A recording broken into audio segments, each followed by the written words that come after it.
The sound wasn't a thud. It was a sharp, wet snap that cut through the heavy air of the wrestling room. 1 second, I was fighting for leverage, my lungs burning with the dry heat of an Iowa winter.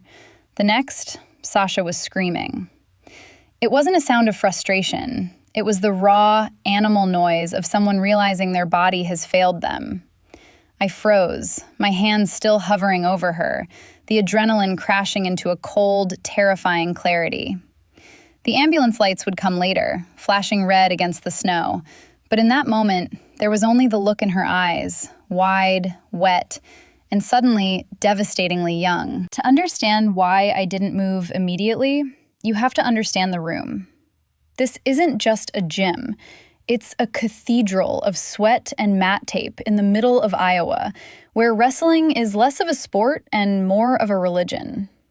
We were wrestling off for the starting 125 spot. It was the final week before the dual meet season really kicked into gear, and the tension in the room was thick enough to choke on. The windows were frosted over, blocking out the gray afternoon, sealing us in with the smell of bleach and exertion. Sasha and I had been circling each other for 3 years. We weren't friends. We weren't even friendly. We were the kind of rivals who measured our own worth by the other's failures. She was technical, precise, a surgeon on the mat. I was a brawler, all pace and pressure. We traded wins back and forth like insults. Every practice was a war. Every eye contact was a challenge. So when the whistle blew for the wrestle-off, nobody expected a friendly match. The team lined the walls, arms crossed, silent. Coach stood at the edge of the circle, chewing his gum, watching to see who wanted it more. It happened in the second period. The score was tied, 1-1. Sasha shot a high crotch, her technique flawless, head up, back straight. She got deep on my hips, driving through. Instinct took over. I didn't sprawl, I scrambled. I tried to funk roll, catching her ankle to force a stalemate, but my momentum was too much, and her arm got trapped at a bad angle under our combined weight. I drove my hips down to secure the takedown, aggressive, desperate to score. Then came the snap. It's a sound you never forget. It bypasses your ears and vibrates straight into your teeth. The gym, usually loud with the slap of bodies and the squeak of shoes, went instantly, sickeningly silent. Sasha didn't get up. She curled in on herself, clutching her shoulder, her face pressed into the mat. The referee blew the whistle, once, sharp and frantic, but the match was already over. I stood up, chest heaving, sweat dripping from my nose onto the mat. My hand was raised by the ref. Technically, I had won the position before the injury time, but it felt like I was holding a handful of ash. I looked down at her. Usually, if one of us got dinged up, the other would offer a hand up, a sarcastic, "You good?" masked as sportsmanship. But Sasha wasn't moving. The trainer was sprinting across the mats. For a second, I felt a flash of dark satisfaction. The spot was mine. I had won. The scholarship money, the starting singlet, the glory. But then Sasha rolled over, and I saw her face. The mask she wore, that icy, untouchable arrogance she used to armor herself against me, was gone. She looked terrified. Her arm hung at a wrong angle, dead weight against her chest. The rivalry dissolved into something nauseating. I wasn't looking at the enemy anymore. I was looking at a teammate whose season, maybe whose career, had just been severed by my hips driving down. The silence in the gym stretched out, heavy and accusing. Nobody said a word to me. They just watched the trainers work, the low murmur of "stabilize the joint," the only sound in the room. I walked to the edge of the mat, my wrestling shoes feeling like lead weights. I grabbed my water bottle, but my hands were shaking too hard to open it. The transition from the humidity of the wrestling room to the sterile, fluorescent purgatory of the hospital waiting room was jarring. I hadn't even showered. I sat in a plastic chair, still in my warm-ups, smelling like the gym, staring at the scuff marks on the linoleum. The adrenaline had faded, leaving a cold pit in my stomach. I kept replaying the move. Had I been too aggressive? Had I felt the joint give and kept driving? The line between hard wrestling and dangerous wrestling is thin, and for the first time in my life, I wasn't sure which side I had landed on. The clock on the wall ticked loudly, counting down the minutes of a future I had just irrevocably altered. Coach Miller found me in the waiting room, just as the fluorescent hum was starting to drill a hole in my temple. He didn't look angry. He looked tired, the lines around his eyes etched deep with the specific exhaustion of a season already going off the rails. He sat down next to me, the plastic chair creaking under his weight, and didn't look at me. He looked at the scuffed floor tiles, his elbows resting on his knees, hands clasped. "Torn labrum," he said, his voice low, gravelly. "Clean tear, but significant. Surgery is scheduled for Tuesday." I nodded, my throat too dry to speak. The guilt was a physical weight in my gut, heavy and cold. I expected a lecture on control, on the difference between aggression and recklessness. I was ready to be benched. I was ready to be yelled at. I wasn't ready for logistics. "She can't go home, Hannah," he continued, finally turning to look at me. His gaze was flat, practical. "Her parents are in Oregon. Insurance won't cover the transfer for the surgery, and the rehab protocol here is specific. She needs to be in the facility twice a day, starting 48 hours post-op." I blinked, the implication hovering in the air like static. We lived in the same athlete housing complex, a cramped 2-bedroom unit that smelled perpetually of laundry detergent and drying gear. We had been roommates by roster default, not choice, existing in a carefully orchestrated silence for 3 months. We divided the fridge with military precision. We never watched TV at the same time. "You're her primary caretaker," Coach said. It wasn't a question. "She can't drive, she can't cook. She's going to need help with the ice machine, the brace, everything. You broke it, you bought it. That's the deal." He stood up before I could argue, before I could explain that putting Sasha and me in a confined space with a power imbalance this severe was a recipe for disaster. He just patted my shoulder, a heavy, finalizing thud, and walked away. The drive back to the apartment was a study in suffocation. Sasha sat in the passenger seat of my beat-up sedan, her arm immobilized in a massive black sling that looked more like industrial equipment than medical gear. It had a foam abduction pillow that kept her arm propped away from her body, forcing her to sit at an awkward tilt. The silence between us wasn't empty. It was pressurized. The heater hummed, blowing dust and lukewarm air, but neither of us reached to adjust it. She stared out the window at the passing snowbanks, her jaw set so hard I could see the muscle jumping near her ear. The pain meds had glazed her eyes, stripping away the sharp, predatory focus she usually carried, leaving her looking strangely soft, which only made the guilt sharper. When we got inside, the apartment felt different, smaller. The space had always been functional, a place to sleep and refuel between practices, but now it felt like a cage. Sasha tried to take off her boots one-handed, struggling to pry the heel off with her other toe. She stumbled, catching herself on the wall with a sharp hiss of breath. "Let me," I said, stepping forward instinctively. "Don't," she snapped. The word cracked like a whip. She didn't look at me. She just leaned against the wall, breathing through her nose, her face pale and sheen with sweat. "I can do it." I watched her struggle for another 10 seconds. It was agonizing. The pride radiating off her was hot enough to burn, but the reality was undeniable. She couldn't do it. Not today. "Sasha, sit down," I said, my voice dropping into the flat command tone we used on the mat. I didn't wait for permission. I knelt, untied the laces, and pulled the boots off. She didn't kick me, but she didn't help either.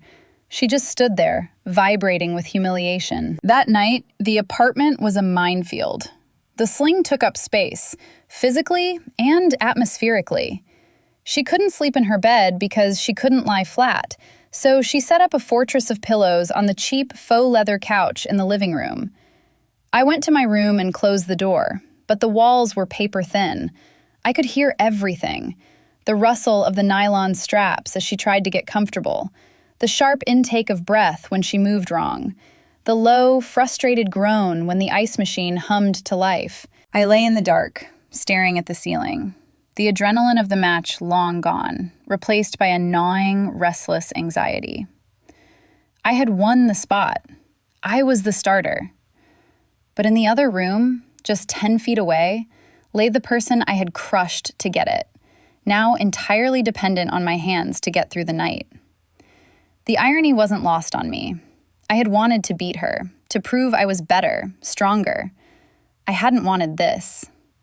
The silence of the apartment felt heavy, charged with a new, terrifying intimacy. I wasn't just her rival anymore. I was her lifeline. And as I listened to her breathing finally even out into a shallow, medicated sleep, I realized with a jolt that I was terrified. Not of the work, but of the proximity. The walls between us had always been built of competition. Now, those walls were gone, and I had no idea who we were without them. The first 48 hours weren't a recovery. They were a siege.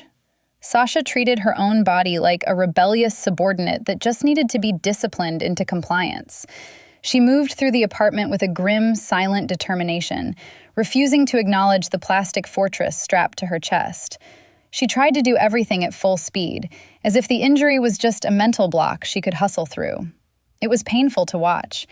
It was like watching a bird with a broken wing trying to fly into a window pane, over and over again. The breaking point didn't come from something dramatic. It wasn't a fall or a re-injury. It was a protein shaker. It was 6 a.m, the time our bodies were programmed to be awake and moving. The apartment was cold, the heating unit rattling in the corner, failing to combat the Iowa draft. I walked into the kitchen to find Sasha standing at the counter, bathed in the gray, watery light of dawn. She was wearing oversized sweatpants and a tank top that exposed the heavy strapping of the sling. Her good hand was white-knuckled around a blender bottle, and she was trying to unscrew the lid. The problem was simple mechanics. To unscrew a tight lid, you need 2 points of leverage. She only had 1. She had pinned the bottle between her hip and the granite countertop, twisting the lid with her left hand, gritting her teeth so hard I could see the tendon in her jaw jumping. The bottle slipped, skidding across the counter. She caught it, slammed it back against her hip, and tried again. A low, guttural sound of frustration vibrated in her throat. Not a scream, but a growl. I stood in the doorway, watching. The old instinct, the rival's instinct, wanted to let her struggle. I wanted to let her see exactly how helpless she was, to let the reality of her situation crush that arrogant pride she wore like armor. But then I saw her shoulders shaking. It wasn't from effort. She was shivering. The kitchen was freezing, and she was sweating cold, clammy sweat, the kind that comes from pain you're trying to ignore. "Stop," I said. My voice sounded too loud in the quiet kitchen. Sasha froze, but she didn't look at me. She kept her eyes locked on the plastic bottle, as if it were an opponent she could stare down. "I've got it." "You don't have it," I said, walking over. "You're going to pop a stitch or drop it. Give it here." "I said I've got it," she snapped, twisting harder. The bottle slipped again, water and powder exploding out the side where the seal had broken but not opened. The mess splattered across the counter and onto her shirt. She went still. The silence that followed was heavy, suffocating. She stared down at the spill, her hand trembling. She looked defeated, not by a wrestler, but by a piece of plastic. I didn't say anything. I just reached out and took the bottle from her hand. I unscrewed the lid, rinsed it, refilled it with water, added the scoop, and shook it. The rhythmic clack, clack, clack of the wire ball inside was the only sound in the room. I handed it back to her. When she reached for it, her fingers brushed mine. That was the moment the air shifted. On the mat, we had touched thousands of times. We had slammed heads, twisted joints, dug chins into spines. But that was violence. That was physics and aggression. This was just skin. Her fingers were startlingly cold, like she'd been standing in the snow. My hand was warm from the coffee mug I'd been holding earlier. The contrast was sharp, electric. For a fraction of a second, neither of us pulled away. I felt the roughness of her calluses, the same calluses I had, and the slight tremor running through her hand. It wasn't the tremor of weakness. It was the vibration of a machine running too hot, with nowhere for the energy to go. I looked at her hand, then up to her face. She was looking at where our skin touched, her expression unreadable, eyes wide and dark. Then she snatched the bottle away, the moment shattering like thin ice. "Don't think this means I'm soft," she muttered, taking a swig of the shake, her eyes avoiding mine. The lid was stuck. Vacuum seal. "Right," I said, leaning back against the counter, crossing my arms. Vacuum seal. Physics is a bitch. "Shut up," she said, but there was no heat in it. A corner of her mouth quirked up, just barely. It was a defensive reflex, a shield of sarcasm to hide the humiliation of needing someone to open a drink for her. "You're welcome," I said, turning to the coffee pot. "I didn't say thank you," she shot back, turning to leave the room. "You didn't have to," I replied. I listened to her footsteps retreat down the hall, heavy and uneven. The kitchen felt empty without her presence, but the sensation of her cold fingers against my palm lingered, a ghost of touch that I couldn't quite shake. The hostility was still there, sure, but it had changed texture. It wasn't the sharp, clean antagonism of competition anymore. It was messy. It was domestic. And for the first time, I realized that living with her wasn't going to be a battle of wills. It was going to be a slow, agonizing process of learning the geography of her vulnerability, and worse, letting her see mine. The wall of pride hadn't collapsed, but there was a crack in it now, wide enough for a hand to slip through. We fell into a routine that was as disciplined as training camp, but infinitely more domestic. The apartment, once a battleground of silent treatments and territorial disputes, transformed into a tightly run recovery unit. My life became a cycle of alarms and ice runs. I knew her schedule better than my own. I knew that at 8 a.m., the cryo cuff needed cold water. I knew that at noon, she needed help cutting her chicken because the knife required a downward pressure her shoulder couldn't support. I knew that by 9 p.m., the pain meds would wear off, leaving her gray-faced and silent on the couch. It was strange, this new choreography. We moved around each other in the small kitchen, handing off water bottles and ice packs with the efficiency of a pit crew. The hostility didn't vanish, but it softened into a functional truce. We were teammates now, bound not by a jersey, but by the physical reality of her broken body. The shift from clinical to something heavier happened on a Tuesday night, after her shower. Hygiene was a nightmare for her. One-armed, wrapped in plastic to keep the incisions dry, exhausted by the simple effort of standing upright. She usually managed to dress herself in loose button-downs, but she had run out of clean laundry. All she had left was a tight, long-sleeved compression shirt the trainer wanted her to wear to manage the swelling. She stood in the bathroom doorway, the shirt dangling from her good hand, looking defeated. The steam from the shower curled around her, carrying the scent of her soap, something sharp and herbal, like eucalyptus, mixed with the pervasive medicinal sting of the icy hot she applied religiously. She was wearing sweatpants and a sports bra, the heavy black sling unclipped and resting on the counter. Her injured arm was held tight against her stomach, the shoulder swollen and angry-looking around the incision sites. "I can't get it over the head," she admitted, her voice barely a whisper. She wasn't looking at me. She was staring at the floor tiles, water dripping from her wet hair onto her bare shoulder. "The fabric is too tight. If I pull it, it torques the joint." "Come here," I said. I didn't sigh. I didn't make a joke. I just walked over. The process was surgical. I had to bunch the fabric up in my hands, creating a ring. "Lean forward," I instructed. She obeyed, resting her forehead against my sternum for balance. The sudden contact knocked the wind out of me. She was solid, heavy, her body heat radiating through her damp skin. I guided her good arm through the sleeve first. Then, carefully, agonizingly slowly, I maneuvered the neck hole over her head.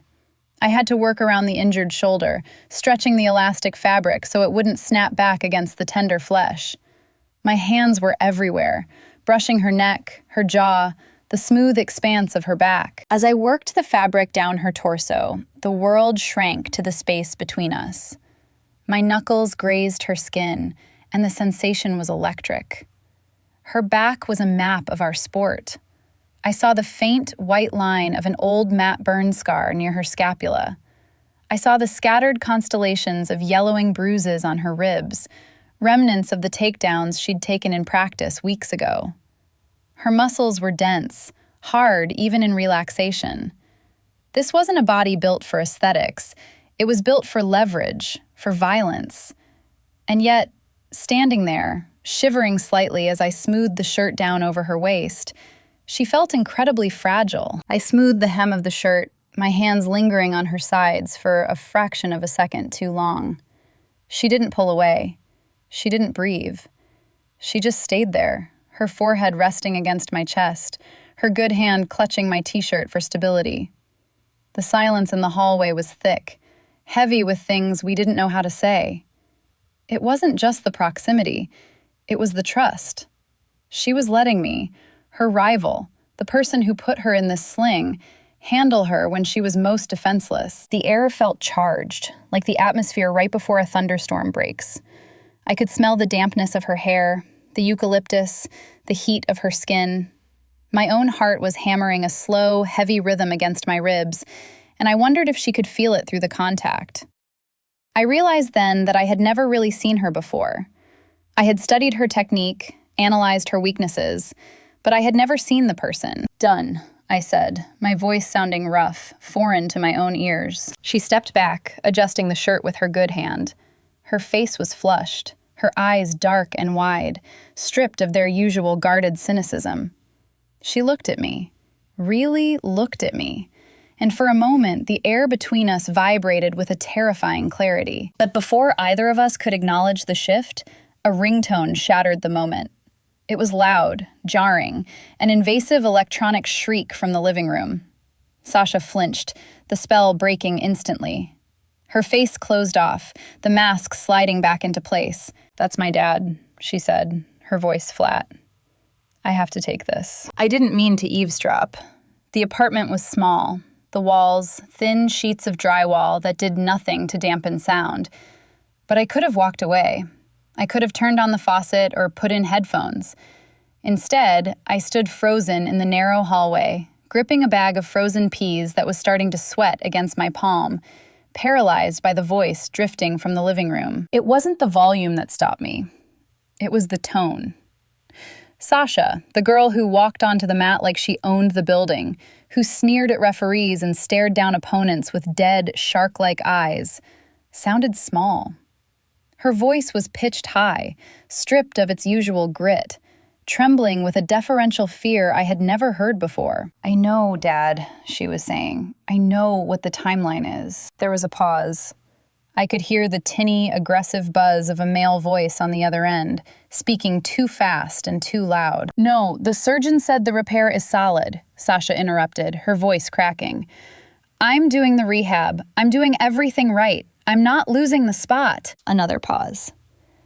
The silence in the hallway felt thick, suffocating. I stared at the peeling paint on the baseboard, feeling like an intruder in my own home. "I know the scholarship covers the mortgage," she whispered. The words hit me like a physical blow.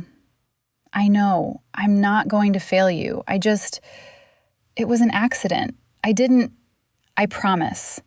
I'll be back by nationals. I promise." The call ended abruptly. There was no goodbye, just the harsh beep of a disconnected line, followed by the sound of a phone being dropped onto the carpet. Then, silence. A heavy, ringing silence that felt worse than the shouting. I waited a full minute before moving. I walked into the kitchen, opened the fridge, and bypassed the water pitcher. I reached to the back, behind the rows of meal-prepped chicken and broccoli, and pulled out 2 bottles of cheap, light beer left over from a party we hadn't attended 3 months ago. I cracked them open, the hiss of carbonation loud in the quiet apartment, and walked into the living room. Sasha was sitting on the floor, her back against the sofa, her legs stretched out in front of her. The room was dark, lit only by the orange glow of the streetlights filtering through the blinds. She wasn't crying. Sasha didn't cry, but she was vibrating. Her whole body was shaking with a fine, high-frequency tremor that rattled her frame. Her good hand was gripping her knee so hard her knuckles were white. I didn't say anything. I didn't ask if she was okay. We both knew she wasn't, and asking would only force her to lie. Instead, I sat down on the floor next to her, leaving a respectful foot of distance between us. I set one of the beers down near her hand and took a long pull from mine. For a long time, the only sound was the hum of the refrigerator and the wind rattling the window pane. Sasha stared straight ahead at the blank TV screen, her breathing jagged and shallow. "He thinks I'm broken," she said finally. Her voice was flat, devoid of emotion, which made it terrifying. He didn't ask how much it hurt.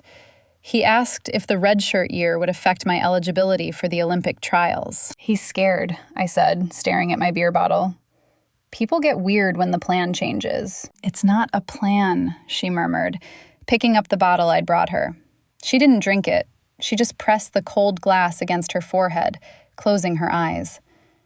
"It's a business arrangement. My shoulder pays the bills. If the shoulder doesn't work, the investment fails." I looked at her then. In the half-light, stripped of her gear and her arrogance, she looked exhausted. The shadows under her eyes were deep bruises of fatigue. This wasn't the rival I hated. This was just another girl who had been taught that her value began and ended with her physical output. "My dad didn't talk to me for a week after I lost the state finals sophomore year," I offered quietly. It was a secret I didn't tell people. He just looked through me, like I was a ghost. Like if I wasn't winning, I didn't exist. Sasha turned her head, her eyes meeting mine. There was no mockery there now, just a raw, painful recognition. We were two soldiers from different armies, realizing we were fighting the exact same war. "What happens when it stops?" she asked. The question hung in the air, heavy and terrifying. When the body gives out? When we can't do this anymore? Who are we then? "I don't know," I admitted. The truth tasted bitter. "I try not to think about it." "I think about it all the time," she whispered. She took a sip of the beer, wincing at the taste, or maybe at the movement of her neck. "I think I'm terrified that underneath the wrestling, there's nothing left." We sat there for an hour, nursing warm beers in the dark, shoulders almost touching. We didn't talk about the injury or the lineup or the team. We just existed in the quiet wreckage of the expectations placed on us. The animosity that had defined us for 3 years felt distant, irrelevant. In that dark living room, the sharp edges of our rivalry dulled into something softer, something that felt dangerously like understanding. And as I watched her profile in the shadows, I realized the distance between us had closed, leaving us in a space that was intimate, fragile, and completely uncharted. The shift from emotional vulnerability to physical intimacy didn't happen all at once. It crept in through the medical necessity of the recovery protocol. By Friday, Sasha's body was revolting against the sling. The human shoulder isn't designed to be immobilized for 23 hours a day. The compensation patterns were wrecking her. Her uninjured side was taking the brunt of every movement, hiking up toward her ear in a permanent protective shrug. Her neck was a mess of spasms, and the athletic trainer, a gruff man named Miller who treated bodies like broken carburetors, had given us a new directive. "Soft tissue work," he'd barked, handing me a bottle of unscented massage oil. "You need to release her upper trap and levator scapula every night, or she's going to develop a tension headache that will blind her. 10 minutes. Deep pressure. Don't be gentle." So that evening, the apartment transformed again. We weren't just roommates or rivals. We were mechanic and machine. Sasha sat on the floor in front of the couch, her legs crossed, the sling resting in her lap. She had pulled her tank top down on the left side, exposing the long, pale slope of her neck and the hard ridge of her trapezius muscle. The room was dim, lit only by the floor lamp that cast long, amber shadows against the walls. The TV was off. The silence wasn't the heavy, awkward quiet of the first week. It was expectant. I sat on the couch behind her, my knees bracketing her shoulders. It was a position of dominance, one I knew intimately from the mat, the breakdown before the turn. But there was no referee here, no points to score. I poured a quarter-sized drop of oil into my palm, rubbing my hands together to warm it. The sound of skin against skin was loud in the quiet room. "Ready?" I asked. "Just get it over with," she muttered, leaning her head forward, exposing the vertebrae at the base of her neck. I placed my hands on her shoulders. Her skin was hot, fever hot, the kind of heat generated by a body constantly fighting its own pain. I felt her flinch at the initial contact, a microscopic seize of muscle, before she forced herself to exhale. My thumbs found the knot immediately. It sat right at the junction of her neck and shoulder, a dense, ropey tangle of fascia that felt like gristle under my fingers. I dug in. Sasha made a sharp, hissing sound through her teeth. "Jesus, Hannah." "Miller said deep pressure," I reminded her, my voice low. I worked the thumb in a slow, grinding circle, pinning the muscle against the bone. Breathe through it. For the first few minutes, it was clinical. I was analyzing the tissue, feeling for the trigger points, applying friction to break up the adhesions. It was work.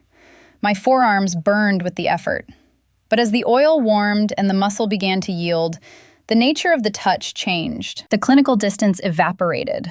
I became hyper-aware of the texture of her skin, silky despite the tension beneath it. I noticed the way her breathing hitched when I traced the line of her scalenes behind her ear. I wasn't just fixing a muscle anymore. I was mapping her. The scent of the oil mixed with her natural smell, something clean and metallic, like rain on pavement, and filled my head. Sasha stopped fighting. That was the moment the ground shifted beneath us. Usually, she held herself with a rigid, defensive tension, always ready for the attack. But under the steady, rhythmic pressure of my hands, she melted. Her head lolled back, resting against my knee. Her breathing deepened, slowing into a heavy, rhythmic cadence. "Is that okay?" I asked, my voice barely a whisper. "Yeah," she breathed out. The word was soft, stripped of all her usual sharp edges. My hands moved slower now, dragging through the oil with a deliberate, heavy weight. I worked up the side of her neck, my fingers grazing the sensitive skin behind her earlobe. It was an intimate geography I had no business exploring, yet I couldn't stop. I felt the pulse fluttering in her carotid artery, fast and strong against my fingertips. The air in the room grew thick, pressurized. It wasn't the suffocating pressure of the rivalry. It was something denser, hotter. The distance between caretaker and patient had dissolved. I was touching her not because I had to, but because I wanted to feel the tension leave her body. I wanted to be the reason she relaxed. Sasha tilted her head to the side, exposing the full length of her throat to me. In the wild, or on the mat, exposing the neck is a death wish. It's the ultimate sign of submission, of trust. She was giving me access to her most vulnerable point. Eyes closed, lips parted slightly, my hands stilled on her shoulders. My thumbs rested in the hollow above her collarbone, feeling the rapid hammer of her heart. I looked down at her, the curve of her jaw, the dark sweep of her lashes against her cheek, and felt a sudden, terrifying lurch in my chest. This wasn't about wrestling anymore. It wasn't about the injury. It was about the fact that my hands were on her skin, and neither of us wanted me to let go. For a long, suspended second, I thought about leaning down. The impulse was a physical ache, a magnetic pull toward the heat of her neck. Then Sasha shifted, clearing her throat, the sound sharp in the heavy silence. That's probably good," she said, her voice rough. I pulled my hands away instantly, the loss of contact leaving my palms feeling cold and empty. "Right," I said, wiping the oil onto a towel. 10 minutes, Miller's orders." But as she pulled her shirt back up, covering the red marks my fingers had left on her skin, the air between us remained charged, vibrating with the ghost of a touch that had gone far deeper than muscle. The line had been crossed, and we both knew there was no going back to the safety of hatred. The Iowa winter decided to intervene on Friday night, burying the entire county under 2 feet of heavy, wet snow. By Saturday morning, the roads were closed, the campus was shut down, and our apartment had transformed from a recovery unit into a pressurized cabin. We were trapped. The wind howled against the siding, a constant, low-frequency moan that made the walls feel like they were closing in. But the real storm was happening inside, in the charged, silent air between the kitchen and the living room. The memory of the massage hung over us like a thick fog. We couldn't look at each other. Every time I walked past her in the hallway, I felt the ghost of her pulse under my fingertips. Every time she shifted on the couch, I saw the line of her throat exposed to the ceiling. We were navigating a space that had suddenly become too small for the size of the secret we were keeping. We retreated to our corners, me in the kitchen, aggressively cleaning counters that were already sterile. Her on the couch, staring at a book she hadn't turned the page of in an hour. By Sunday afternoon, the cabin fever had curdled into something volatile. The silence wasn't peaceful anymore. It was sharp, waiting for a place to cut. I was in the kitchen, loading the dishwasher with a little more force than necessary, the clatter of ceramic plates echoing in the quiet. Sasha was pacing. She had been pacing for 20 minutes, a restless, caged animal rhythm. 3 steps to the window, turn. 3 steps to the wall, turn. The sound of her socks sliding against the laminate floor was driving a spike of irritation right into the base of my skull. "Can you stop?" I snapped, not turning around. "You're making me dizzy." The pacing stopped instantly. "I'm not doing it for your entertainment," she shot back, her voice tight. "My back hurts, sitting hurts, walking hurts, everything hurts." "Then take a pill and sit down," I said, slamming the dishwasher door shut. "Pacing isn't fixing it." "Stop telling me what to fix," she said. The volume in the room jumped up a notch. "Stop managing me. I'm not a project." I spun around. She was standing in the doorway between the kitchen and the living room, her hair messy, her eyes dark with exhaustion and a frustration that had nowhere to go. She looked wrecked and beautiful and furious. "I'm not treating you like a project," I said, my voice rising to meet hers. "I'm treating you like someone who can't take care of herself right now. If I don't manage you, you'll break yourself again just to prove a point." "Maybe I want to break," she yelled, stepping into the kitchen.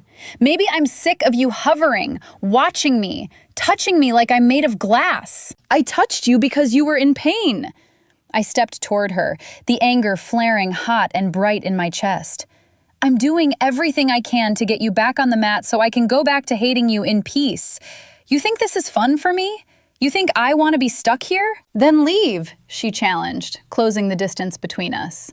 "Walk out the door into the snow. Nobody is forcing you to stay." "I can't leave you," I shouted, and the words hung there, heavier than I intended. "I can't just—" I didn't get to finish the sentence. Sasha moved. It wasn't a defensive flinch or a wrestling shot. It was desperate. Her good hand shot out and grabbed the front of my hoodie, right at the collarbone. She didn't shove me away. She yanked. The force of it pulled me off balance, stumbling forward into her space. I caught myself instinctively, my hands landing on her waist to stop us from crashing into the counter.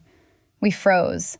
The argument died in our throats, cut off by the sudden, violent proximity. She didn't let go. Her fist was bunched tight in the fabric of my shirt, pulling me down, holding me there.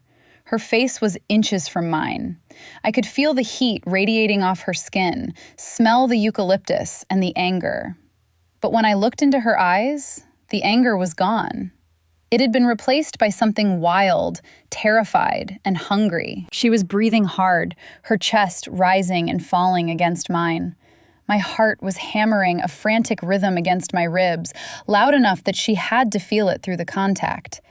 She looked at my mouth, then back up to my eyes, her pupils blown wide. The air between us crackled, stripping away the rivalry, the injury, the years of hostility. "I don't want you to leave," she whispered. The words were barely audible, a confession that sounded like a defeat. I didn't pull away. I couldn't. I stood there, my hands gripping the curve of her waist, feeling the tremor running through her frame. The storm outside was still howling, but inside, the world had narrowed down to the terrifying realization that the only place I wanted to be was exactly where I was, trapped in her grip, on the edge of something we could no longer deny. We didn't kiss. That would have been too simple, too clean for the mess we were in. But we didn't pull away either. We stood there in the kitchen, the air between us vibrating with a frequency that could shatter glass, until Sasha's grip on my shirt slowly loosened. She smoothed the fabric over my collarbone, her hand lingering for a heartbeat longer than necessary, before stepping back. The apology was silent, conveyed only in the way her shoulders dropped, the way the frantic energy drained out of her, leaving behind a raw, exposed exhaustion. The storm cleared by Monday, but the atmosphere inside the apartment had permanently shifted.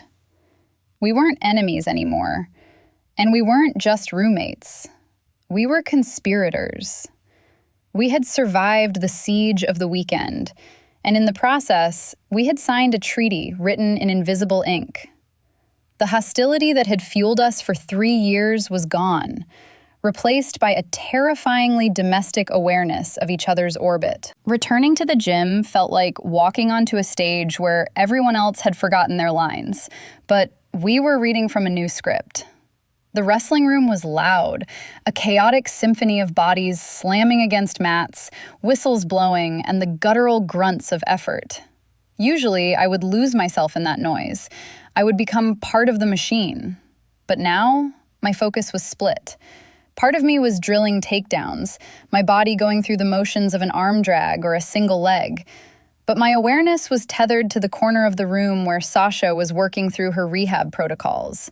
It was a secret frequency. I could feel where she was in the room without looking.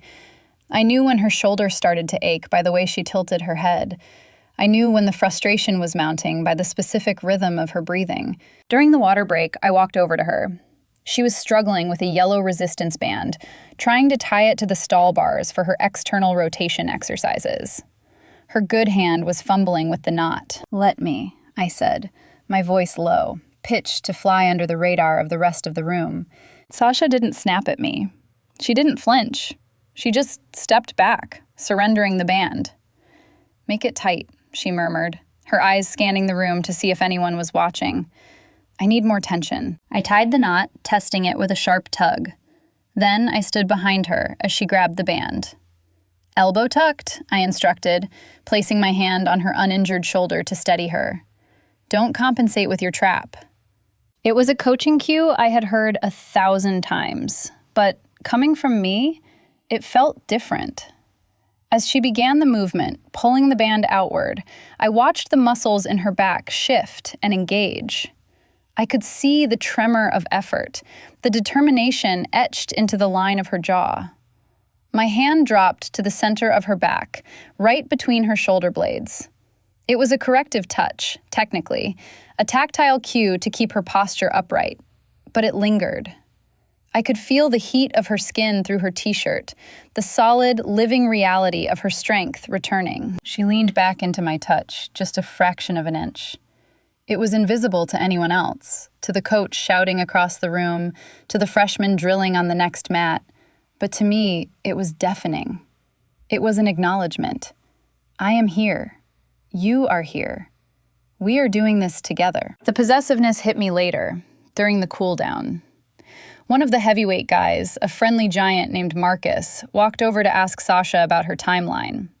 He clapped a hand on her good shoulder, looming over her with well-intentioned sympathy. I felt a spike of irritation so sharp it almost made me drop my water bottle. I wanted to step between them. I wanted to tell him he didn't know the half of it. He didn't know the nights she spent icing, the fear in her voice when she talked to her dad, the way her neck looked when she trusted you enough to expose it. I caught Sasha's eye over Marcus's arm. She saw the flash of jealousy on my face. A slow, knowing smirk touched the corner of her mouth. She didn't pull away from Marcus, but she held my gaze, locking me in. It was a private communication, a silent reassurance that the world could look, but only I was allowed to really see. The locker room became our sanctuary. After practice, when the steam from the showers turned the air thick and opaque, we moved around each other in a quiet, synchronized dance. We didn't speak much. The risk of being overheard was too high, but the silence was heavy with comfort. I would hand her the towel she couldn't reach. She would guard the space while I changed. One evening, after everyone else had left, we stood in front of the mirrors, wiping the condensation off the glass. Sasha was staring at her reflection, at the atrophy in her shoulder, the scar tissue forming. I stepped up behind her, watching her in the glass. Our eyes met in the reflection. "It looks better," I said softly. "It feels better," she replied. She didn't turn around. She just reached back, her hand finding mine on the bench between us. Her fingers laced through mine, a tight, desperate grip that anchored us both in the shifting tide. "Doctor's appointment tomorrow," she whispered, her thumb tracing the back of my hand. "Clearance for contact." "You're ready," I said, squeezing her hand back. "I know," she said. And for the first time in weeks, she sounded like the rival I used to fear. "I'm ready." The clearance paperwork was just ink on a page. The truth lived on the mat. Tuesday brought the return to live combat, and the wrestling room felt sharper, the air thinner. Sasha stood across the circle from me, stripping off her warm-ups. She wasn't wearing the bulky brace anymore, just a slim sleeve of black neoprene over her elbow. Her shoulder, the one that had snapped, the one I had washed and iced and mapped with my thumbs, looked naked. Coach Miller blew the whistle. "Controlled live, 70%. Don't be heroes." Sasha didn't look at him. She looked at me. Her eyes were dark, stripped of the medication haze, sharp with the predator's focus I remembered from before. But beneath the aggression, I saw the question. Can I trust this? Can I trust you? I nodded, a microscopic tilt of the chin. Always. We circled. The stance is a mirror. She stepped left, I stepped left. The rubber soles of our shoes squeaked against the mat, a sound that used to signal war. Now, it sounded like a conversation. She feinted a shot, testing her range, testing my reaction. I didn't bite. I stayed low, hands ready. Then she launched.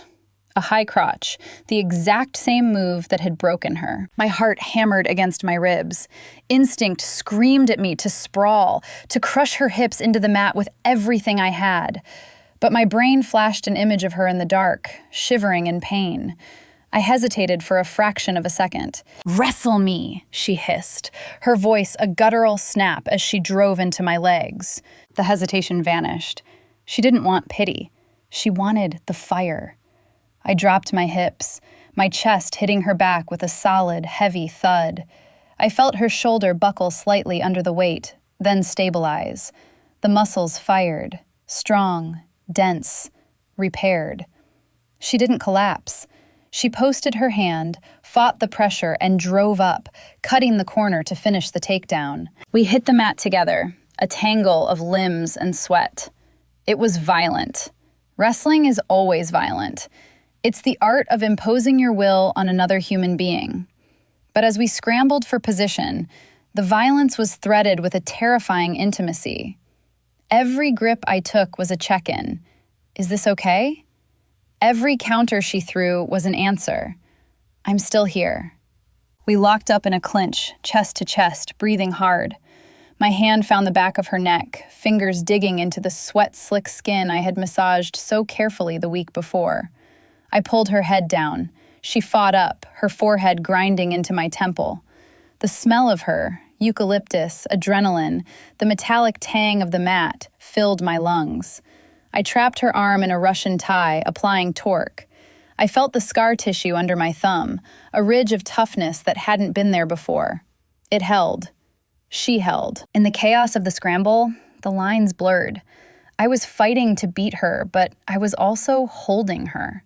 The physical struggle was a mirror of the last month, the resistance, the friction, the eventual yielding. "Nice," I breathed against her ear as we broke the hold. "Shut up and wrestle," she breathed back, but I felt the smile against my cheek. The rest of the team stopped drilling to watch.